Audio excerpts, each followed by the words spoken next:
कळमनुरी विधानसभा मतदारसंघातील आमदार संतोष बांगर यांच्या हिंगोली जिल्ह्यातील सर्व अवैध धंदे आहेत.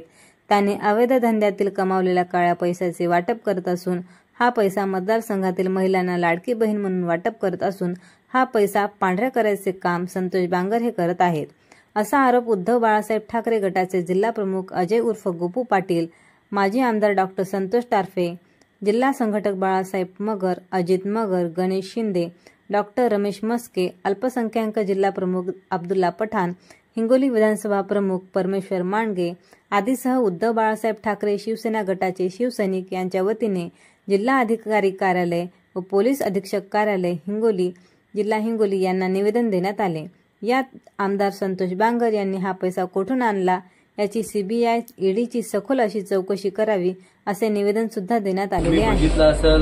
मागच्या मार्केट कमिटीला या गद्दार आमदाराला चारी मुंड्या चित करून इथं महाविकास आघाडीची सत्ता आणली.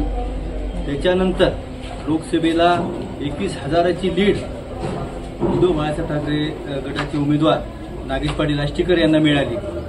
त्याच्यामुळं या गद्दाराच्या पायाखालची वाळू घसरली आणि त्याला एक भीतीचं वातावरण झालं की आपला पराभव हा निश्चित आहे आणि पराभव 100% निश्चित आहे. त्यामुळं त्यानं लोकांना आमिष दाखवण्यासाठी गाव परत दौंड्या देऊन माईकमध्ये सांगून महिलांचे माता भगिनीचे आधार कार्ड आणि 2 फोटो जमा करून त्या लोकांना एका जागी जमा करून एका मंदिराच्या ठिकाणीवर, ट्रस्टच्या ठिकाणीवर किंवा एखाद्या गावामध्ये त्यांना जमा करून त्यांना 1000 रुपये त्या पॉकेटमध्ये पैसे देण्याचं काम त्या लोकांनी केलं. खरं पाहिलं तर तुम्ही बघितलं असेल 7-8 वर्षाखाली संतोष बांगरकर काय होतं आणि आज एवढा पैसा आला कुठून.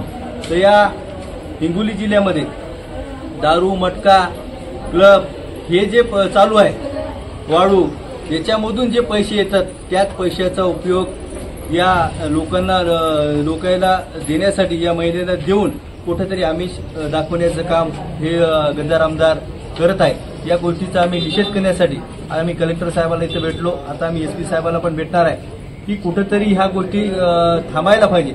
आणि हे बघितलं असेल हे जे पैसा त्यांच्याकडे आला तर हे पैसा कुठून यायला, माता भगिनी जे लोक रोजमजुरी करतात त्यांचेच माणसं तिथं मटका लावतात आणि त्यांच्याकडून पैसा वसूल करायचा, मंगळसूत्र तिथे ठेवून पैसे घ्यायचे आणि तेच पैसे या भगिनीला सुटपूंची मदत म्हणून द्यायची आणि दाखवायचं की मी कसं आहे. पण हे लोक, इथली जनता हुशार आहे. ही जनता याचा डाव हाणून पाहिल्याशिवाय राहणार नाही. याला चारी मुंड्या चित केल्याशिवाय ही जनता गप्प बसणार नाही.